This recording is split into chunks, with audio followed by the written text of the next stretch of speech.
বাদশা ইউসুফ জু নওয়াজ কাফের বাদশা, আমাদের নবীর জন্মে 70 বছর আগের ঘটনা। হিময়ারি বাদশা, প্রায় 20,000 মানুষে আসহাবে উহুদের ঘটনার মধ্যে আছে, সূরা বুরুজের মধ্যে 20,000 মানুষে আগুন দিয়ে জ্বালাইছে। তোর মধ্যে একটা মহিলার কোলে একটা ছোট বাচ্চা কইছে, তুই যদি বেদিন না হস, ঈসার ধর্ম না ছাড়স, তাহলে তোর আগে তোর ছেলেরে আগুন দিয়ে জ্বালাইমো। মেয়েটা নিজের সন্তানের মহব্বতে চাইছে কলিমা ছাইরা দিব, এমত অবস্থায় মায়ের কুলো তাকিয়ে এসে সুর জবান খুলে গেছে। সুবহানাল্লাহর আওয়াজে বোঝা যায় আপনারা বলে শিশু বাচ্চারা মনে কথা কইতে পারে। জোরে বল না সুবহানাল্লাহ। বুঝছিস সিন্নির আশা আইসা আপনারা সাইরা দেওয়ার লাগবো।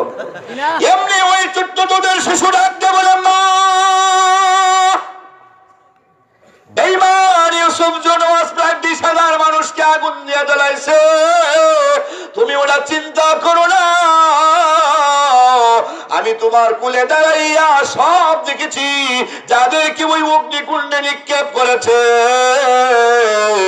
আগুন তাদের গায়ে লাগার আগে আগে মালাকুল মউত তাদের জান কবজ করে নিয়ে গেছে। তাদের গায়ে আগুন লাগে তাদের কোনো কষ্ট হয় না। প্রাণের মা গো, আমার বাঁচাইবার জন্য তুমি তোমার ঈমান হারা হইও না।